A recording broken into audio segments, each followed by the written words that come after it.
in life and in death, like Pius Adesanmi. And I do it, and I've read some too.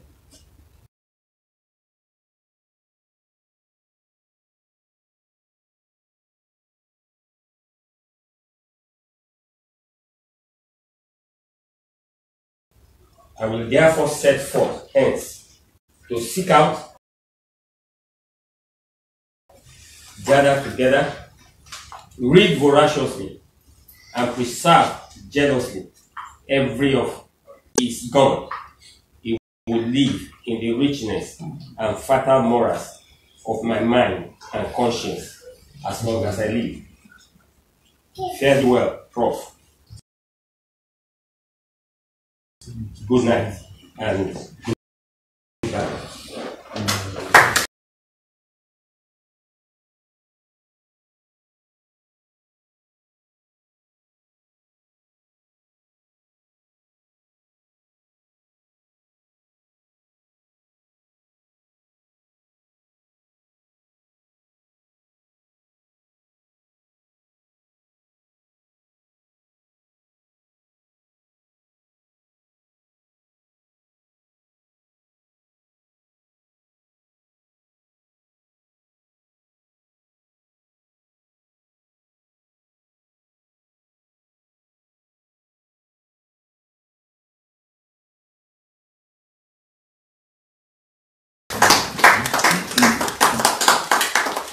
Thank you, sir.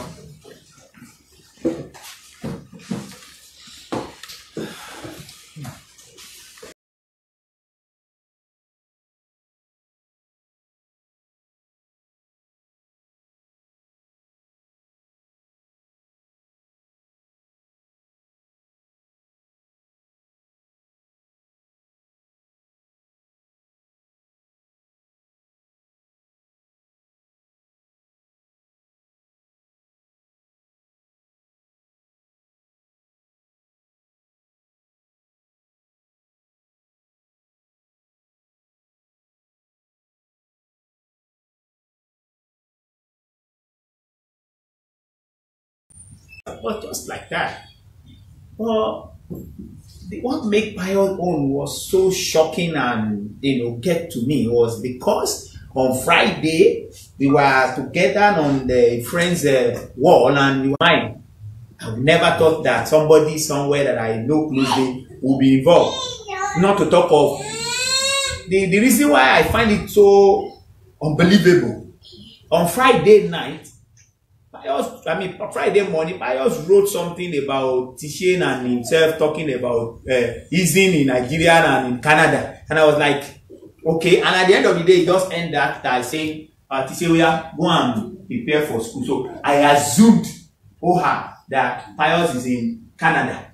So I couldn't imagine somebody in Canada and immediately now in Ethiopia within the space of Friday, and when I was like,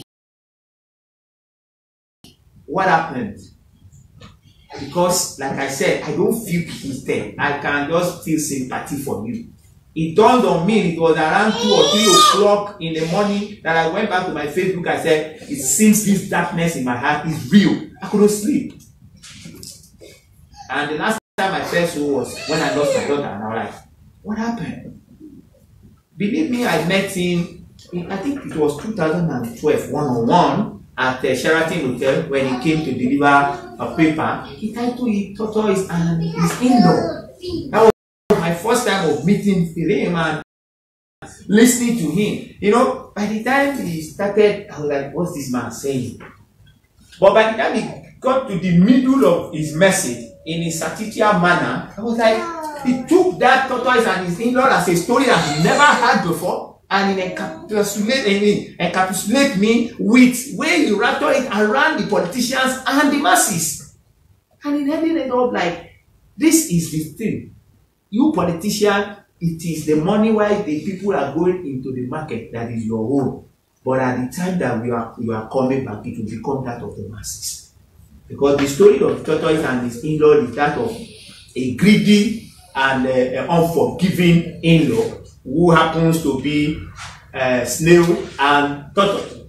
and because there was a kind of an exchange of money between the in-laws and between tortoise and his in-law, that one decided to tie him down on the market day, and everybody that was going was like, what's your problem? You are too troublesome. Why did you hold your in-law and you refuse to pay back? And like that, and by the time people are coming back from the market in the evening, they still find Toto being tied down by his in-law. And I was like, if it is not your in-law, what would you have done to him?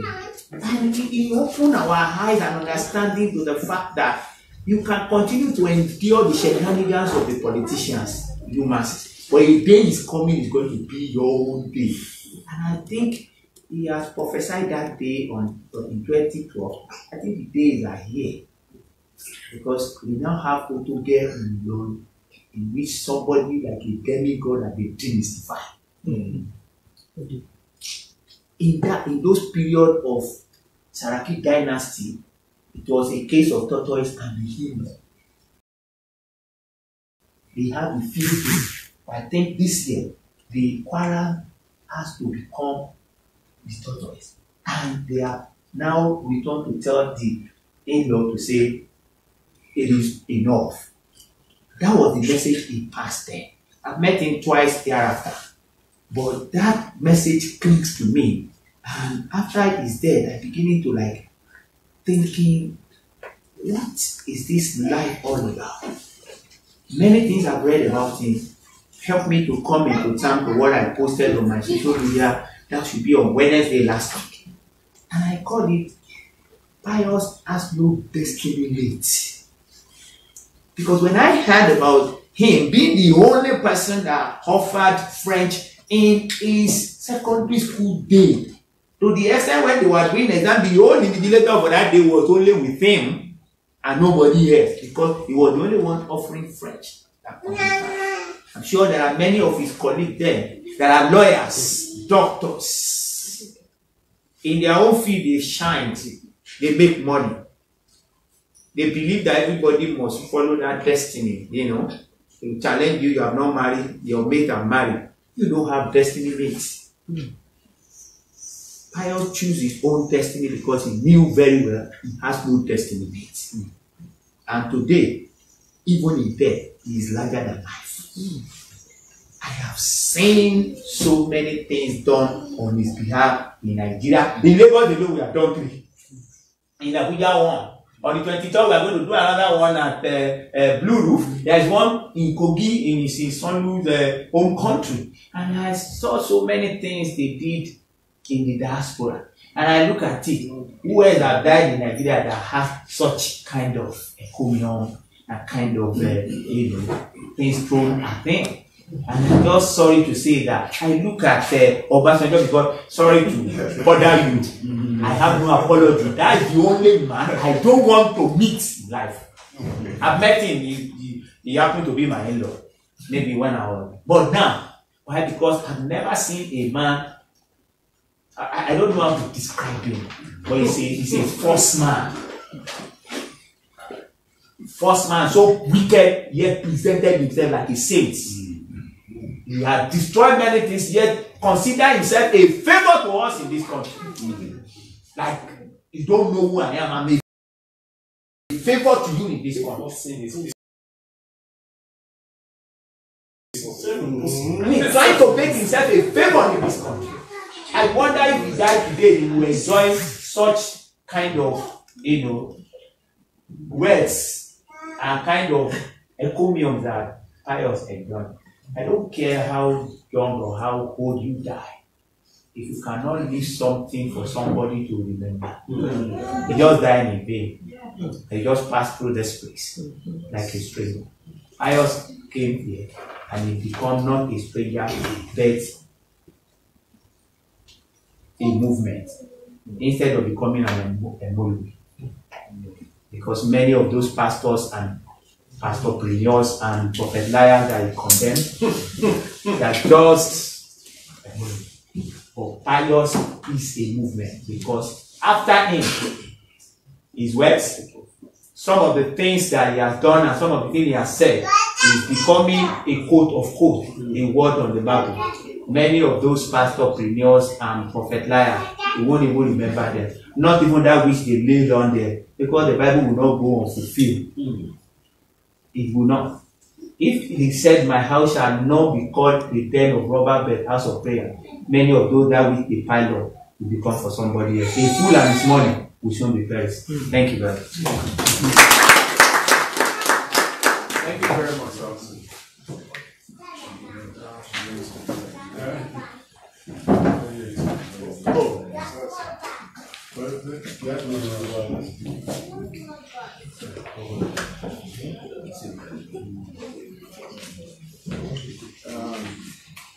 Thank you, ladies and gentlemen.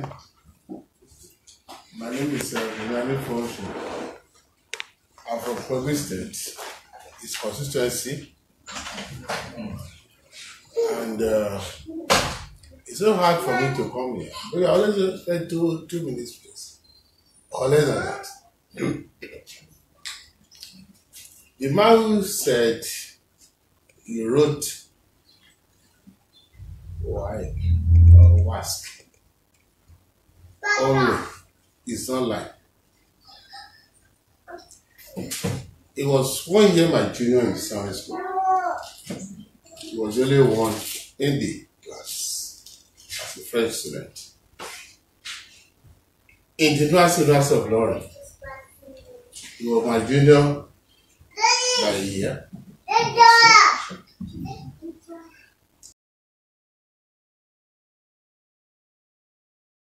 I read political science.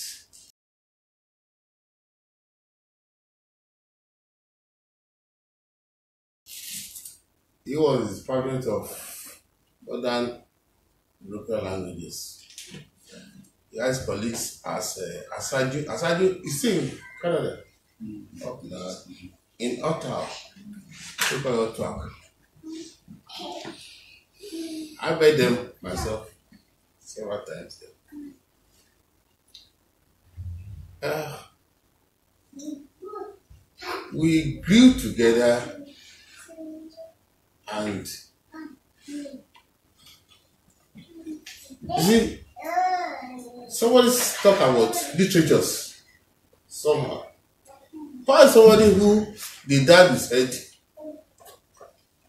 Don't go and play that ball. Take that book somewhere there. I don't, maybe any of their convicts are here. They are the cousins, all those guys. One of them loved football very well, but the issue is this. This guy is independent. That is somebody who you want a nika. You just plates, put his shirt. Yes. What do you call it? Is 5 aside now? What? Set. Yeah. Thank you, sir. Set. Because I'm not so healthy. Those days, I was very asthmatic. Those days, you know, in life. So I cannot play. You laugh. It's true. But I admire them. Most of our brothers, they play. Thank God. But at the end of the day, when we met in university, in exam school, we were in the same hostel in University of Lorraine. Pius is somebody who is inspiring. He'll tell you, Egbon, go and read your book. Because Pius will carry his book like this. Even when you are discussing, sir, Pius will put something beside himself and be writing thing. He don't know what is writing. We don't know what is writing. possibly what you are discussing is what he's writing. He is writing your discussion as to use for himself. It is that, I don't know, he came before his own age. That's the way I saw his life. And I thank God for his life, thank God for his family, and I only pray that we have people like him who will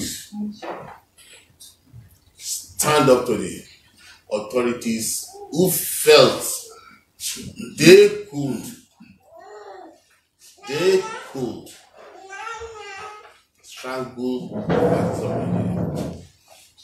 Thanks so much, everyone. Thanks so much. Thank you. Thank you very much, sir.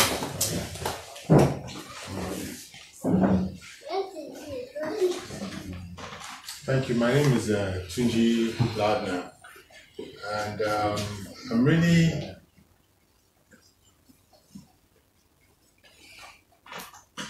I was telling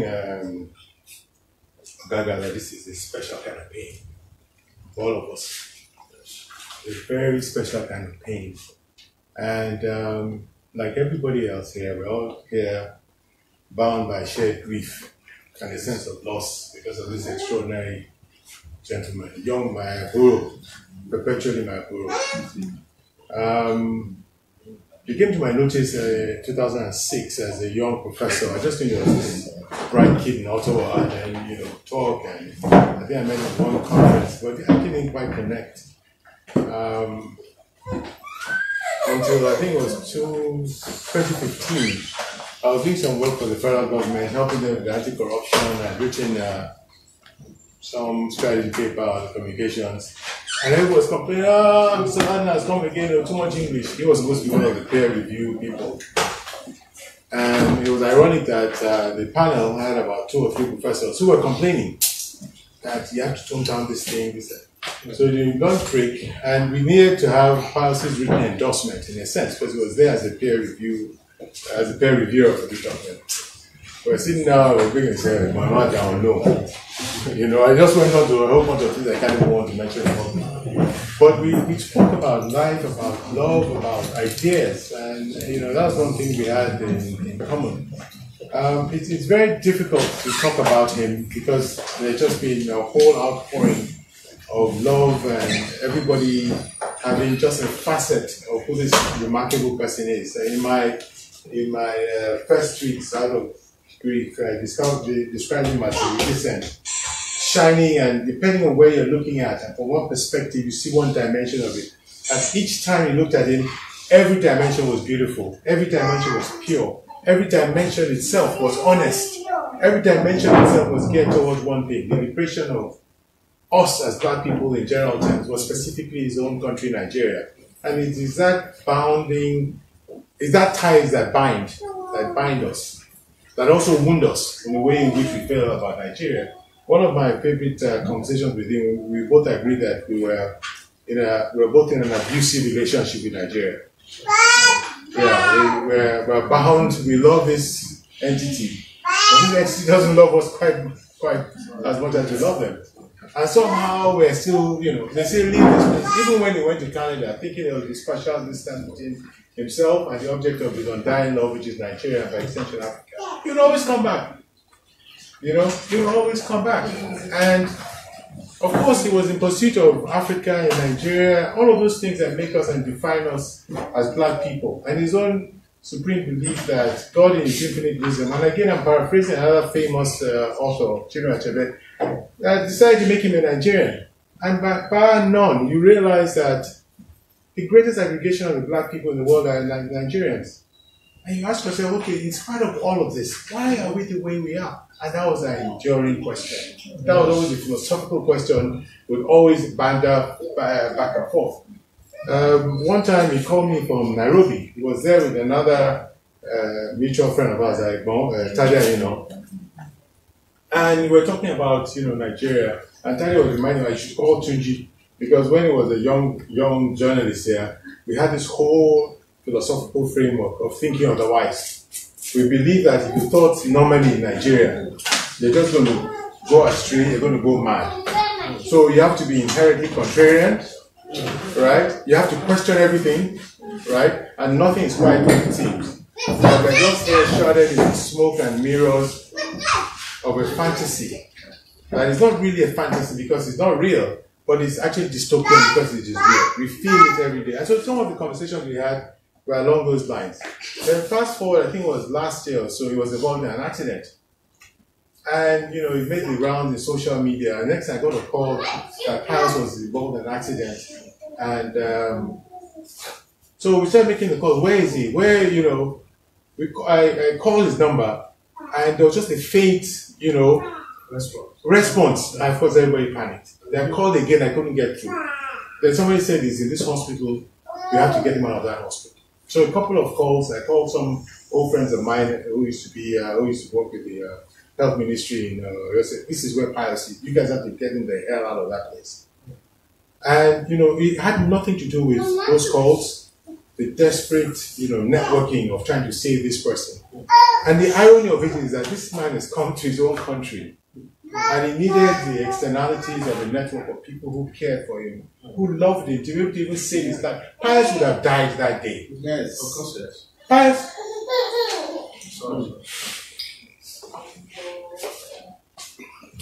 Pius would have died that day. And all of this would have just been wasted. We would have had this. That's the anyway, long story short. Miracle of miracles. Someone sent an ambulance from Ibadan. They took him to UCH, they patched him up, they sent him back home. He went home. The next conversation I had after about 2 weeks, I called him for WhatsApp.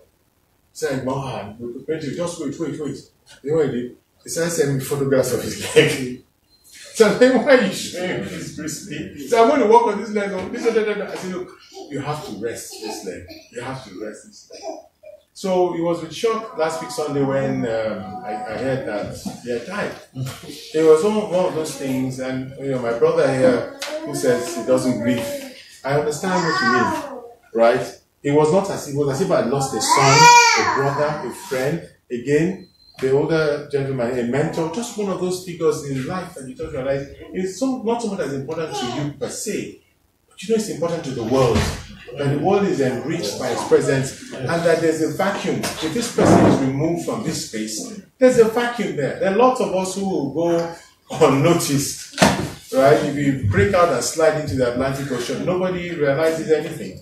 But this was one man who was much more than just one man. He represented a whole body of ideas, and he represented the promise not just of his own generation, of younger generations. He essentially personified what Nigeria can ever hope to be. Young, bright, brash, arrogant, you know, determined, abrasive, but all from a place of love and caring. So it is very difficult. I mean, you know, as is Egbon in lots of ways. It's very. I'm still processing it. I wonder what his legacy is for the younger Nigerians. I hope people would actually listen to what this gentleman has been trying to say. There's a wall here of these really some of the more acerbic references. But each one is deep. You have to unbundle each one to actually get the meaning of what he's saying. Right? But he was a man who was in love. These are the love letters of a man in an abusive relationship with his country. And in spite of that, he refused to give up on his lover, Nigeria, as most of us have, or most of us are planning to, right? The important thing is that even when he left, and this is the person who also had the opportunity to leave, he never quite left. It kept coming back. So I think this is the lesson for all of us. Definitely prescient in the ways in which it died, but it hasn't died really. It's just that it's now a beacon for us. And I think the last gentleman, you know, if I might, with respect, paraphrasing, Pius is not gone. Pius has just evolved into a movement.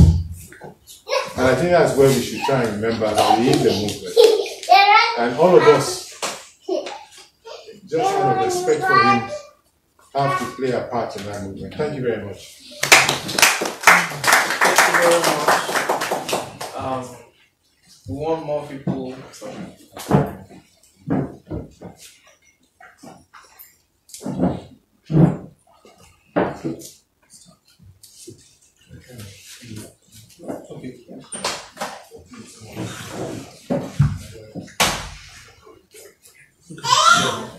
think my advice is like usually like to give them.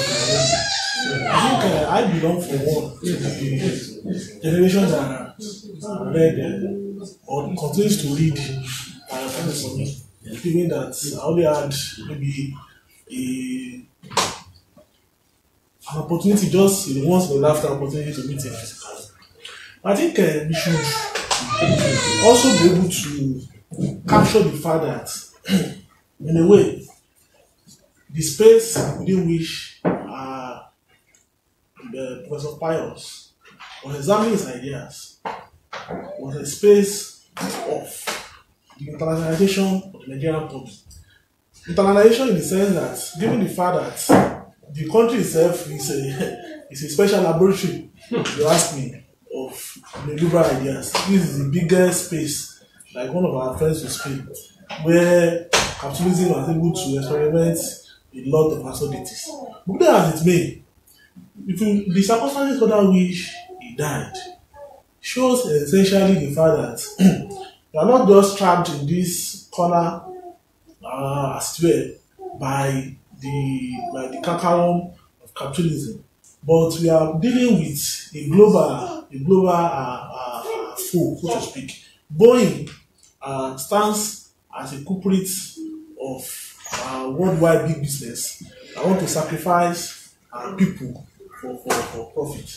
Of course, in that particular system, is essentially that international system of sacrificing, of yielding people for profit. Essentially, we need to put an end. So I want us to gain that internalization or that discussion of essentially who it represents and the kind of movement is there is promoting. Thank you.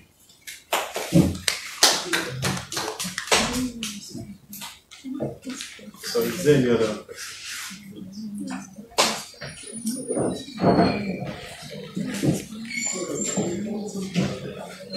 Thank you very much. I'm sure we're still taking it all in. We just want to play a video of him to get more of him. We can never get enough of him. This was a speech he gave at the platform, which I still always go back to because it just shows how much love he had for this country, how much love he had for this generation, who unfortunately does not have the opportunity of his light. So please just play the video.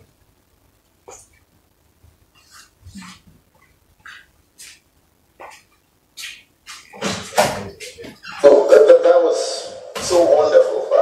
Congratulations again. That was so inspiring.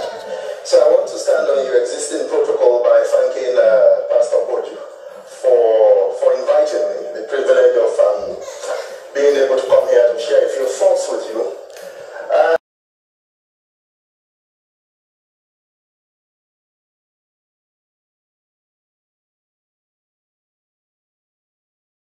And also to share my admiration of what I'm seeing and living. I understand you've been doing this for like a decade now, and it's grown phenomenally over the years into this kind of gathering. So it almost summarizes in a funny way. Maybe you didn't think about it, but it almost summarizes the overall theme of today's event. What next? Some 10, 12, I don't know when you started thinking about the platform. You had an idea, you had a vision, and you went ahead to apply yourself. So the moment you had your vision, you proceeded to application. So when you ask what next about Nigeria, I'm wondering if we shouldn't reproduce innovation and application.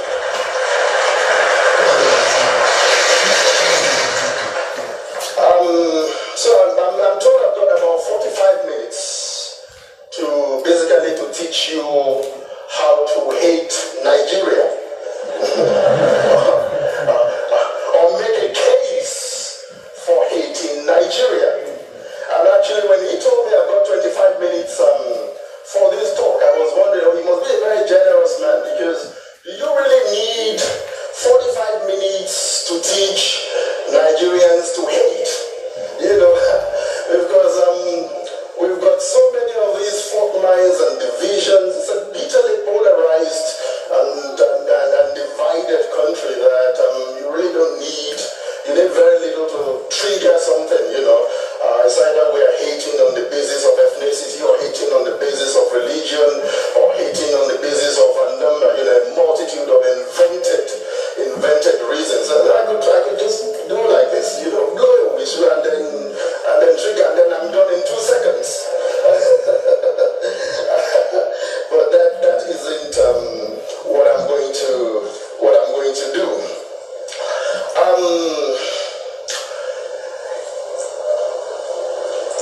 About, I'll say in February of 1998, that's when I officially became Andrew. People of older generations in this hall, you know Andrew, don't you know? Don't you remember Andrew? My Facebook and Twitter friends don't know Andrew because they were being born around the time Andrew was checking out, you know. Yeah. So I became Andrew in 1998. That's when I left this country for good, so to speak. It started out, that's what I thought was going to be a brief intellectual sojourn abroad. So first I left and headed out to Johannesburg in South Africa, where I was briefly a research fellow at the French Institute of South Africa. But then I moved to France. Spent some time as a researcher at the Center for African Studies at the University of Bordeaux, and then moved on to Canada.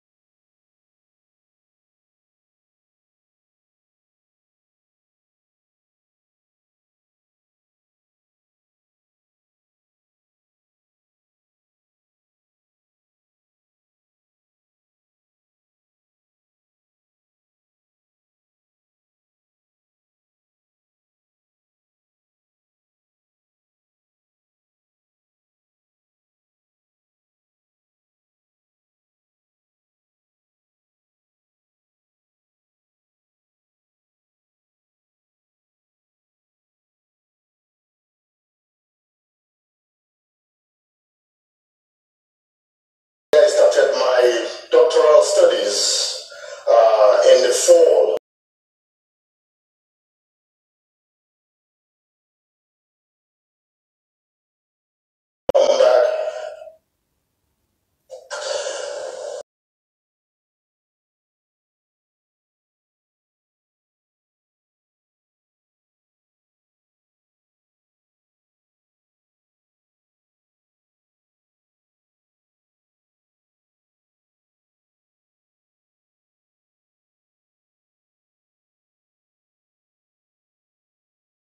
But one thing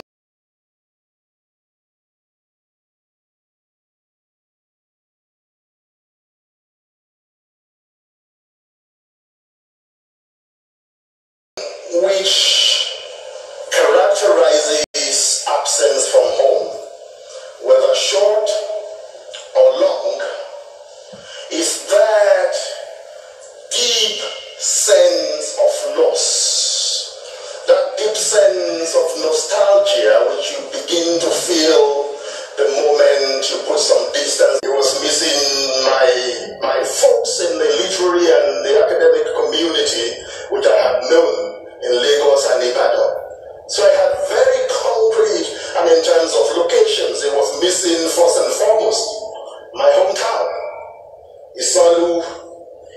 Yaba East local government area of Kogi State. Any Kogites here? Yeah, good. So it was missing those places. It was missing Ibadan, it was missing Ilori, it was missing Lagos. So I had very, very concrete reference for what it meant to miss home. Missing Nigeria was a totally different ball game because it was an abstraction. It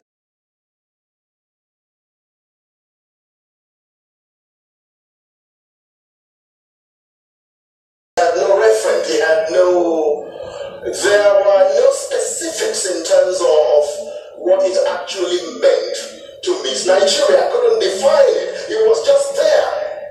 Oh, I miss Nigeria, but what does it mean?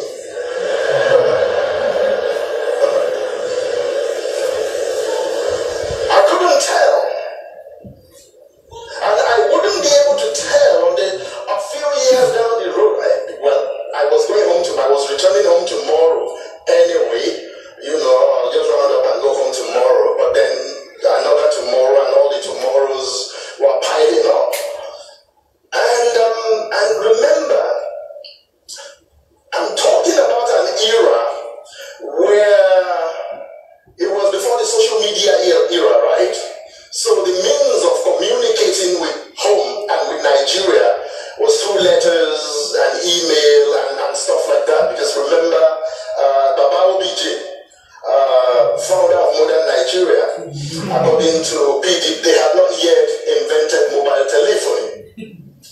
So years later, it was when I started going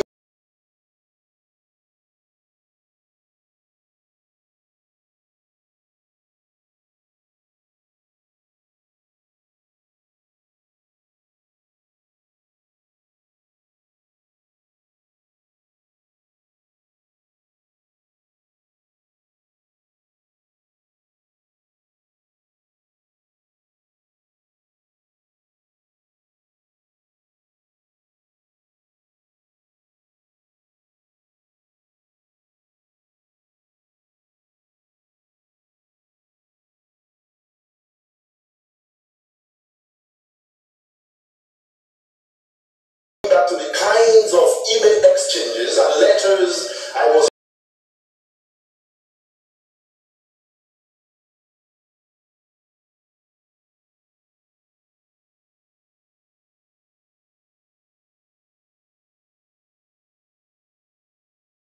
writing back to friends in Nigeria.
rationalized and enabled by Nigeria and her system.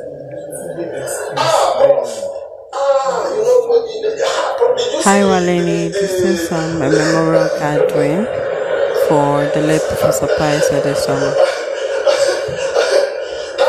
That pothole in some way has become a crater.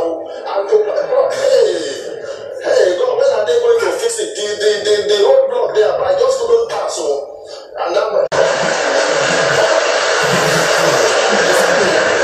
I couldn't go to tell my professor in Canada and they took light. So I started giving him what? Look, I would write, that should some of my these people want their while too much, something.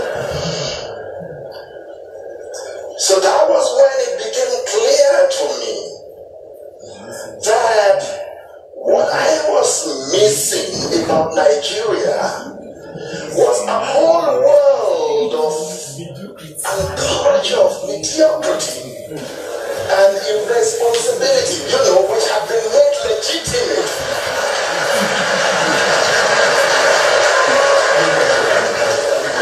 by the system. Everything that folks in the developed world had come together to hate passionately about their own world and about their own world. No, it shall not be said that this is what defines Canada. It shall not be said that this is what defines the United States. It shall not be said that this is how Britain is. Everything they hate, everything they fear becoming was what I had grown accustomed to. Was what I had grown. So I was like a fish out of water for the first time functioning in a system devoid of chaos, devoid of mediocrity, and devoid of irresponsibility, and the enabling, legitimizing systems and mechanisms which we had built into it. Now, the moment that became clear,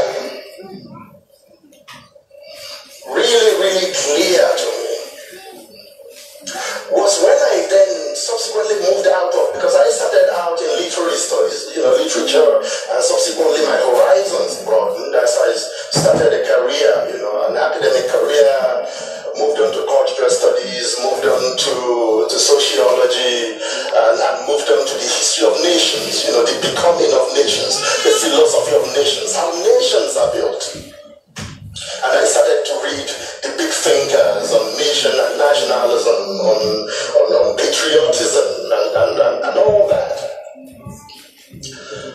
And one of the thinkers that I read the most is a French philosopher called Ernest Renan. And he had written a famous treatise entitled What's a Nation? What's a Nation? And among the fundamental principles of the becoming of nations and the rise to greatness of nations that you encounter in this guy's work is the idea that a nation, it is made up of a multitude of differences, seemingly insurmountable differences, because peoples come together within a nation space to make a nation. So a nation emerges, he says, from what they have agreed to collectively remember and what they have agreed to collectively forget. What they remember, that's how you make your memories. That's how you make your collective memories. That's what they did in Dubai. Coming together to make memory, national memory out of nothing. What do we want to remember? But if you look at the forgetting side of things, if you look deeply into it, you discover that a lot of the things that nations, great nations, decide to forget about themselves are things that they overcame unbelievable differences to hate because they do not want to become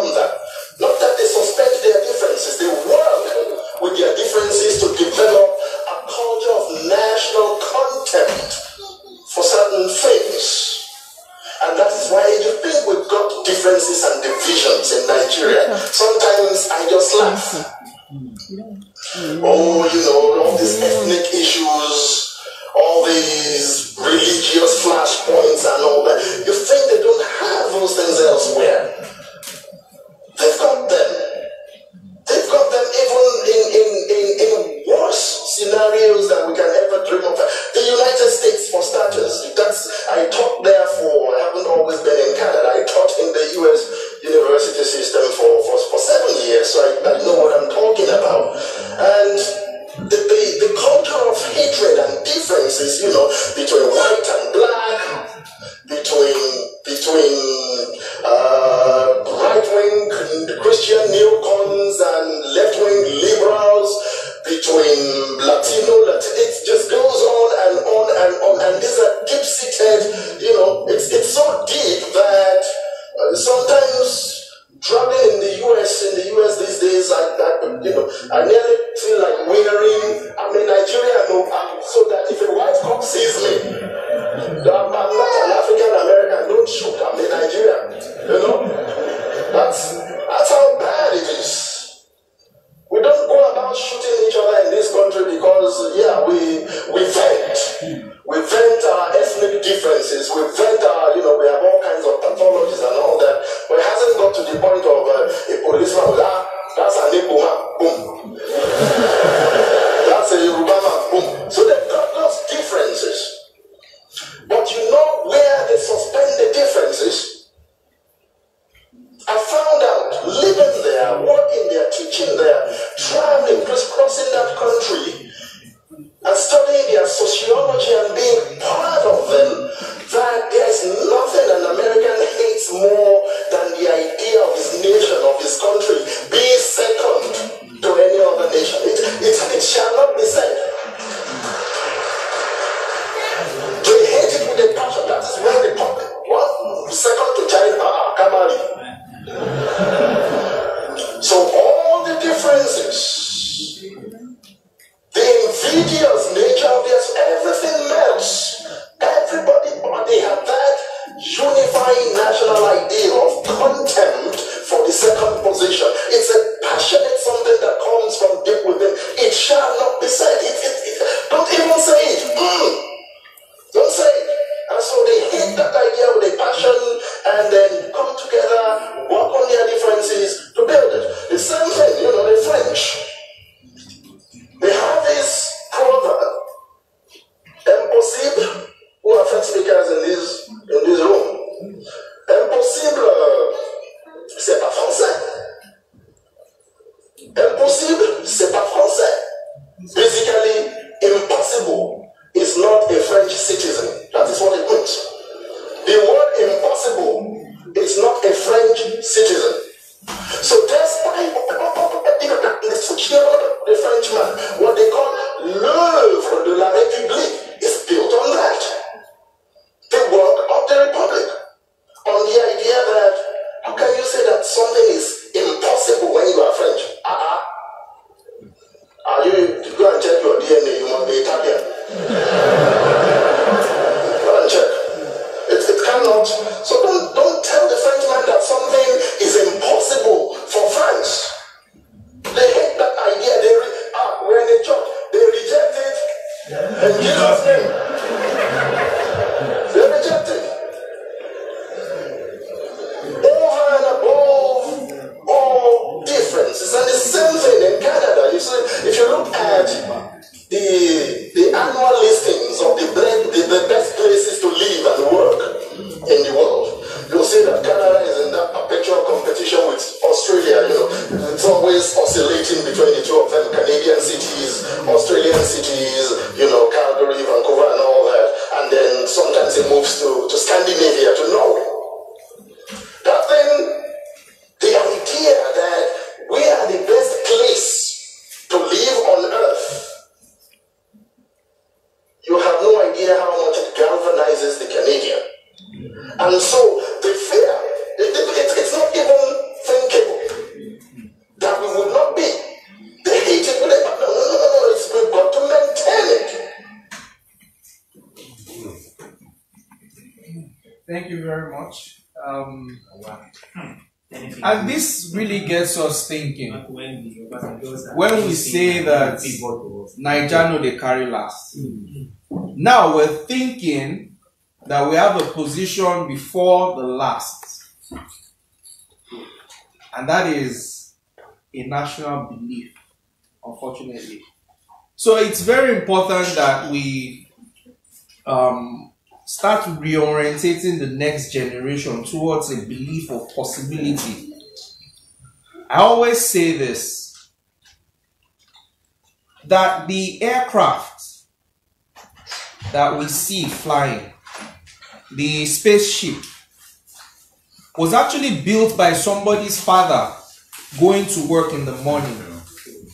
His duty was to build a certain part of that aircraft. Somebody else's father's duty was to research how to make that part work or work more efficiently.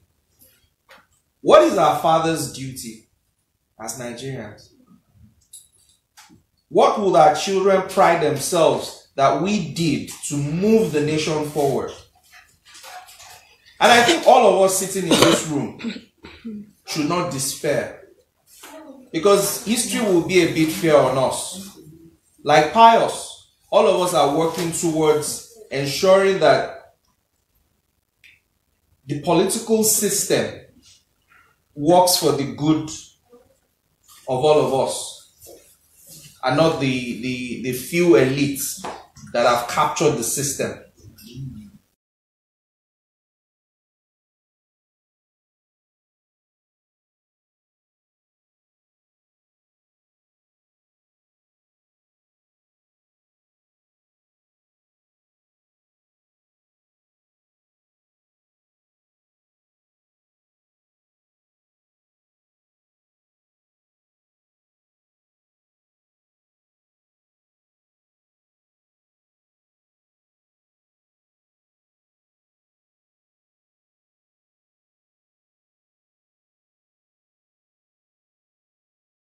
Unfortunately, that's our work.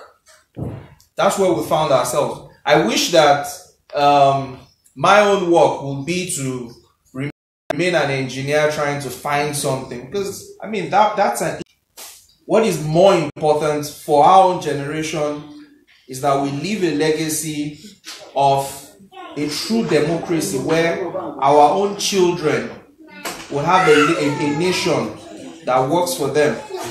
Not that they will serve people desiring to extract rent from the nation. And with this few words, I want to give the. And we suspend our differences to steal in Nigeria. I'm talking about the elites now, the ruling elites. They suspend their differences. There is no Igbo, there is no Hausa, there is no Yoruba when it comes to looting the national treasure. So there are no differences when it comes to stealing, because money does not understand any of this language. You just go there and keep it. I'm going to flow from one or two things that I've learned here today, because it's just every time listening to this or being in a gathering like this is for me a refreshing moment. At the Ganifa Omi Park yesterday, when we had an event like this, but we later had a candle lights and procession, I made a comparison, and I don't like to make it, but I will still do the same today. 2 people died last week. A person died and somebody died. Please speak all those things carefully. 2 people died. A person and somebody. A person died 9th of March in Ibadan, while somebody died March 10th, the next day. One happens to be an honorable, while the other person is not even an honorable. But there was nothing honorable that was said about the honorable. One was nicknamed Sugar, but there was nothing sweet about the sugar. While the other person does not even have any nickname. But today, everywhere in the world is being celebrated. Unfortunately, they are going to suspend their differences because they are already somewhere. And the dash you have between the date of birth and the date of death for every man, either wise, foolish, intelligent, unintelligent, smart, unsmart, mighty, low, strong, weak, is the same dimension.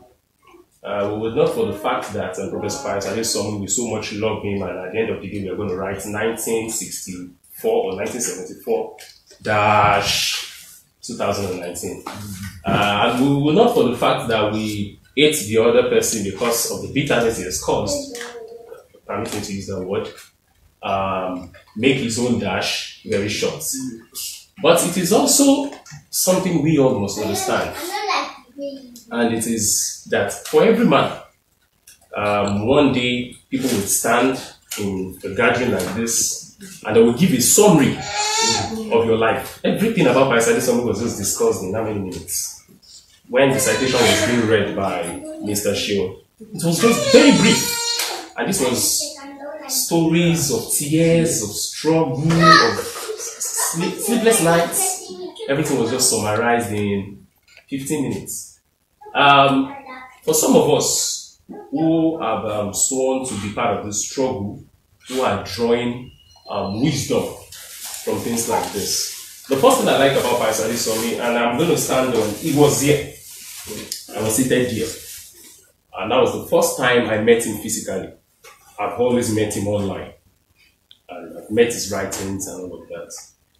And that thing is, there's this mastery of communication. He has this, he speaks well. And speaking this time around, I'm not talking about English language. Content. Yes, I'm talking about communication. When you communicate, this is somebody that anybody, you can pick up his writing, anybody can pick it and you will understand what he's saying. Yeah. Pius Adesanmi is not a crinkle crankle kind of person. Anybody can pick, he's not an Idiaga person. Anybody can pick.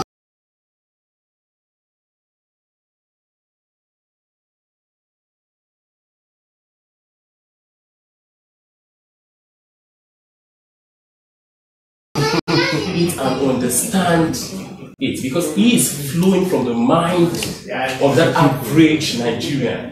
He's speaking the mind, he's not Idiaga anybody. And this is something I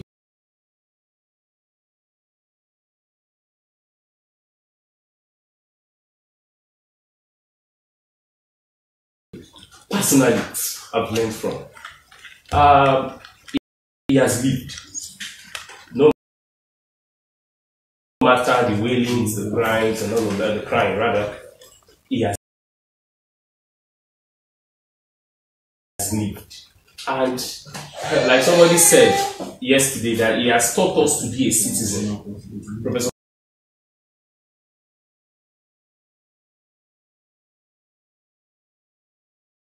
Pius Adesanmi, in Nigeria today,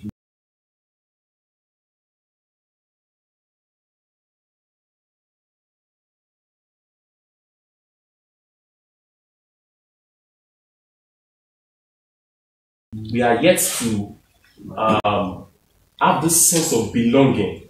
You know, someone mentioned that we are in an abusive relationship with Nigeria. You love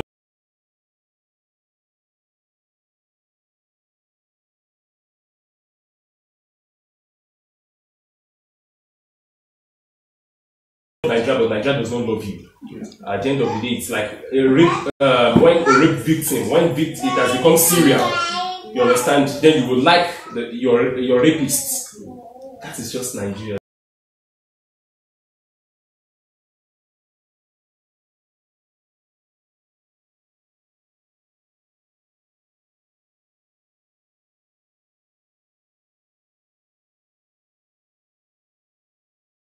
For us. And so, flowing from all of this,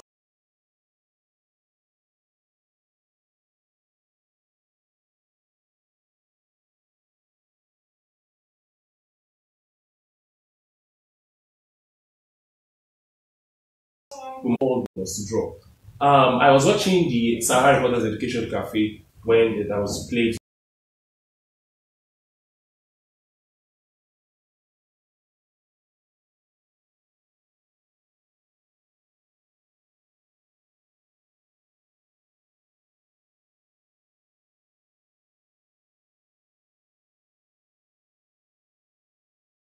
The video that was played before this, and I saw this lady who was my senior.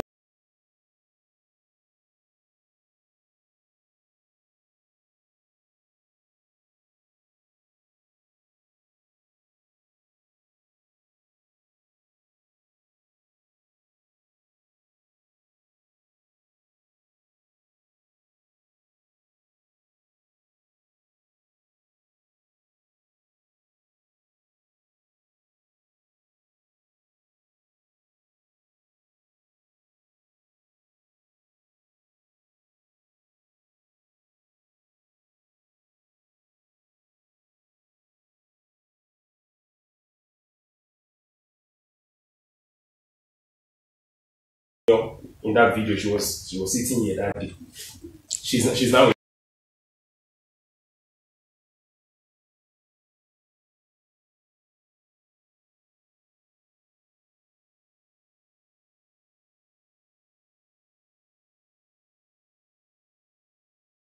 in the US. So when she's now in the US. Despite my clout on social media, I'm quoting him somehow. That despite my clout on social media, I thought announcing a program like this, people will, in fact, I won't be able to, this place won't stop.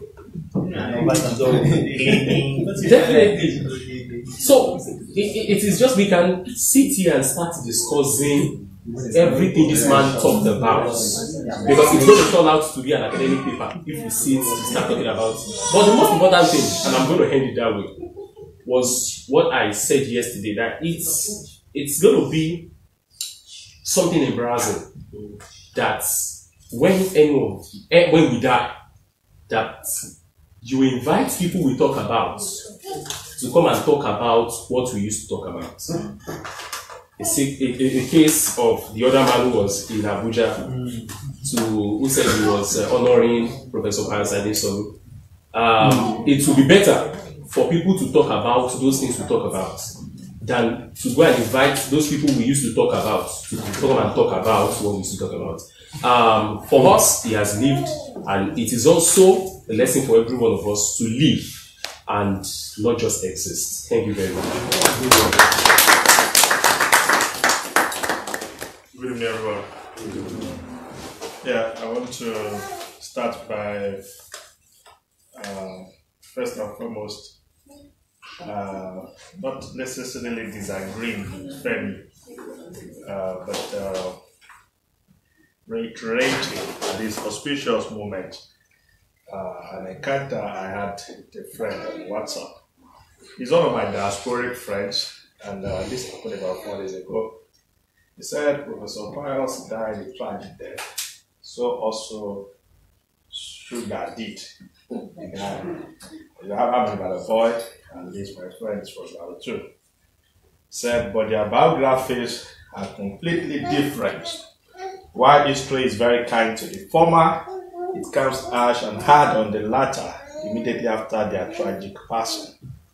So, and I responded very spontaneously. I said, it is travesty, abomination, sacrilegious.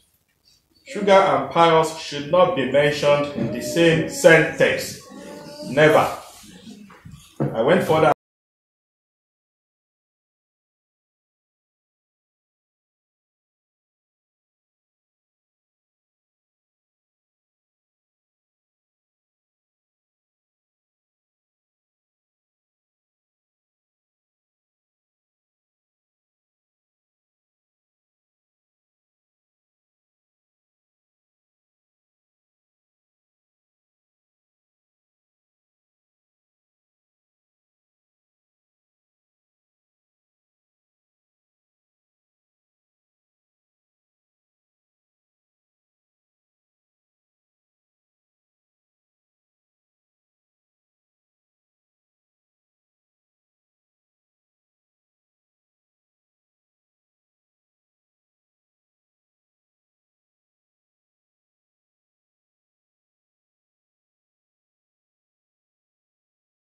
I said that Malfa Sugar was wrongly nicknamed.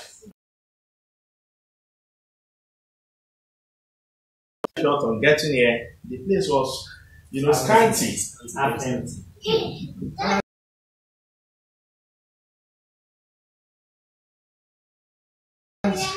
I felt so pain, I felt so bad. I was here just as one of the listeners, not key speaker.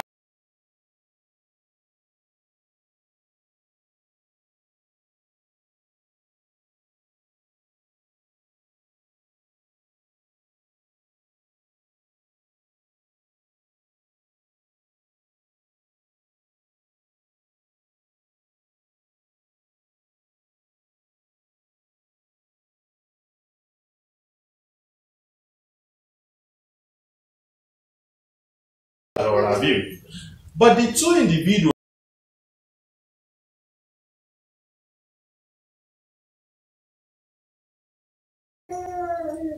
during the interactive section, I call them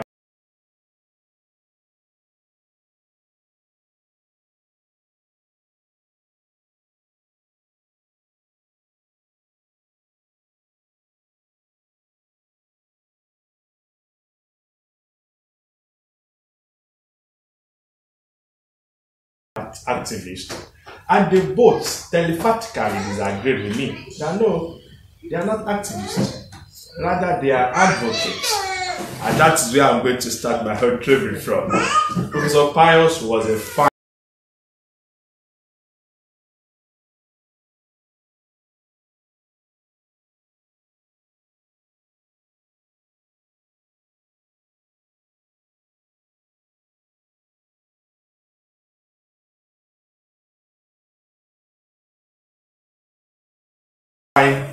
the man already is immortalized.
Maybe because I was there a couple of weeks ago, I wouldn't know what was responsible for it, but a thought just said to me, one of the victims. It was on Sunday. Yeah. I didn't know why I didn't go to church that day. But instantly I rebuked that thought. That what an evil imagination, God forbid, that would not be my portion. Exactly. So plane crash or accident. But the fact that the headline would read Professor Walejo Yinka and mother. And that's what just played out in the case of Professor Pius now. There are professors and there are professors. As far as it is Lagos, any gathering that has to do with celebrating or grievously celebrating Professor Pius, I would always be there. But I met him 4 good times. He was that man. As a matter of fact, I'm happy again because I thought he was much younger, and when I later realized he was 47, I thought maybe he was not even up to 45. Though that 47 too, we've been saying it's a tragedy. In Yoruba speaking, is Okwofo. But we just thank God. The consolation we have, the atom of consolation is the fact that he lived a good life. And whether or not you like it, the man's record is credential, regardless of how you look at it. No matter how fastidious you are, the man's credential was unblemished. There were people that are more gifted than him that, merchandised that gift. It was not there. It was not hide and seek. It was not saying in the morning and another thing in the afternoon. He did not hobnob with the powers that be, even though he had the privilege. And I think that was the reason why he was so bold enough among all the public intellectuals to identify openly with Showore. There were many intellectuals who are Showore.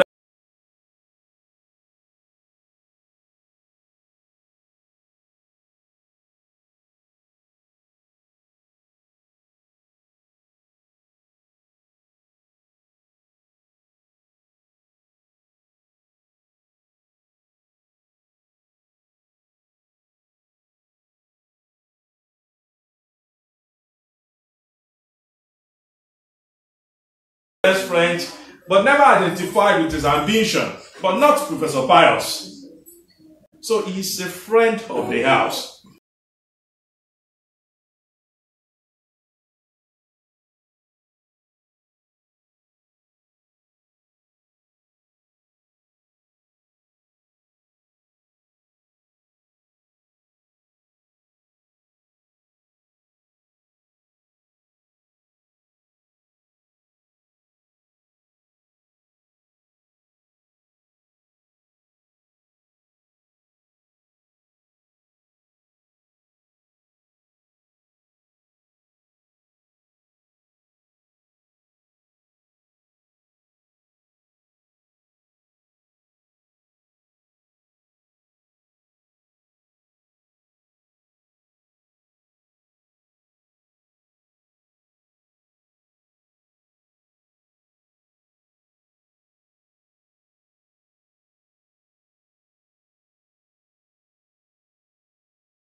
Power supply, subscription, and all those things.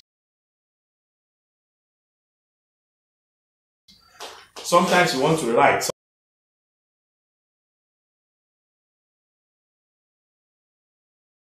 Sometimes you want to say those things because of Pius. I was talking about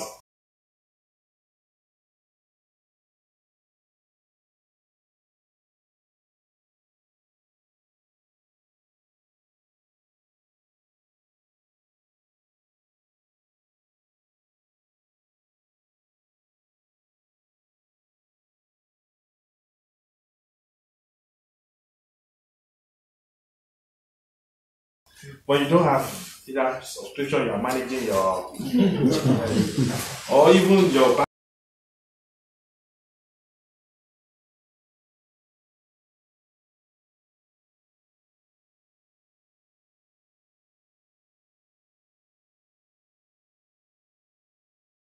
actually is even flatter. And way I cannot but celebrate him. I'm happy that now I can now talk without crying. I can still remember that very day I met him at Platform 2015. Do you know that Platform now, even if you don't have possible? So again, on a final note, like I said in my own short intervention, that God will comfort Mama, and thank God that his children and wife, thank God that they are not Nigerians, because that would have been worse, whether or not you like it. Before you know it, somebody somewhere will sit on their entitlements. We now start another agitation again on social media. So that will not happen to his nuclear family. So God will comfort Mama, and I will pardon me if you don't speak Yoruba. Thank you very much. Thank you very much. We'll be rounding up now. Does anybody still have any other tributes? Please.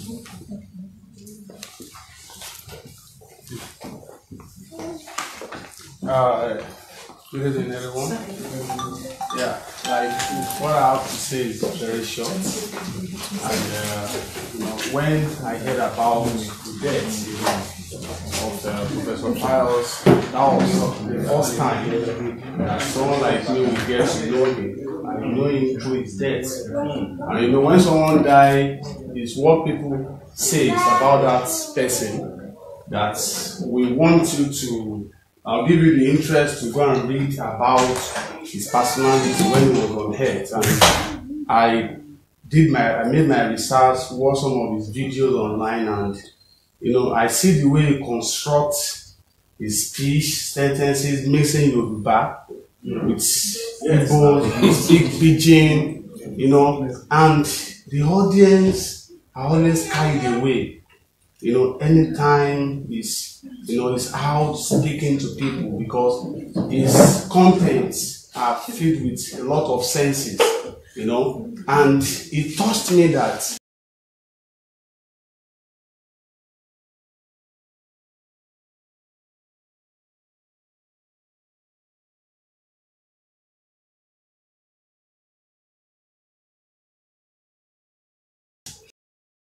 for someone of this personality to leave this head, to leave us now is not really a good thing.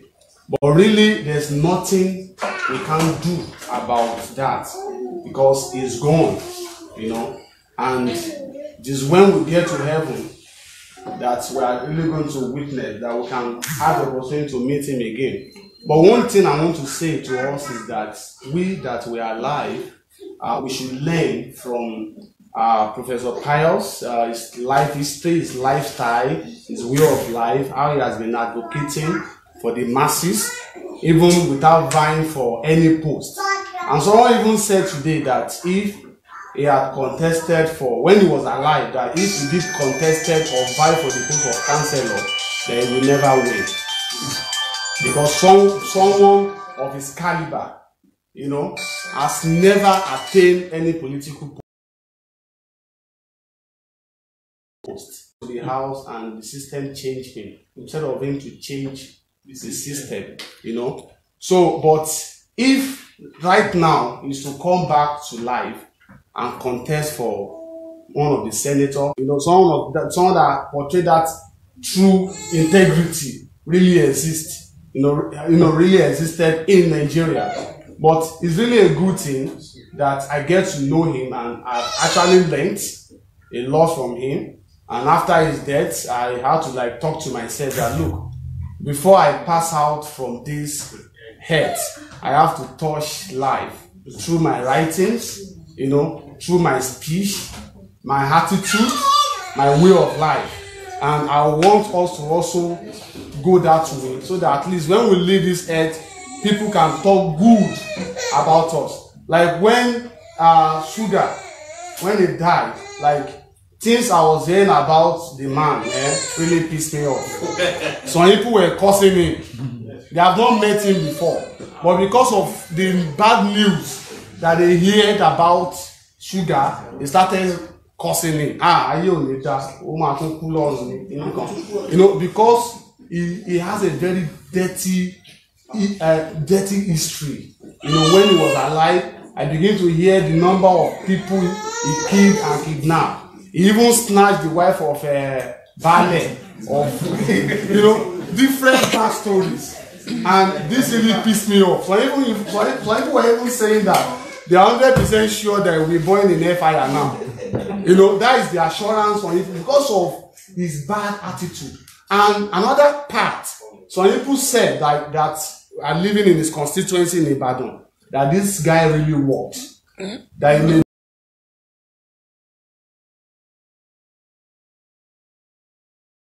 be a tout, he may be a killer, that he worked.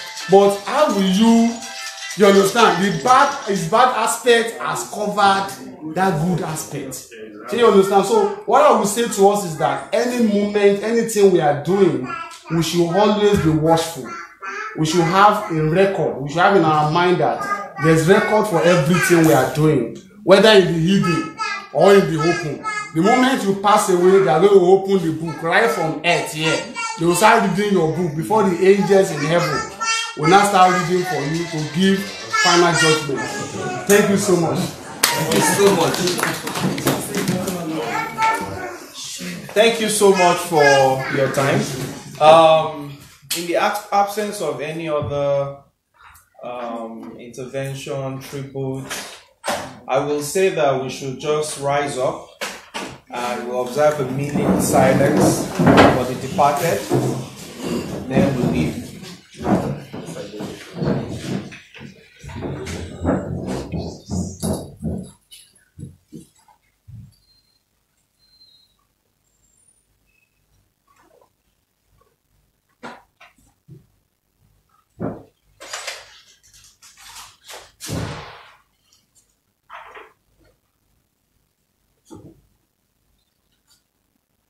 May the soul of the departed rest in peace. Amen.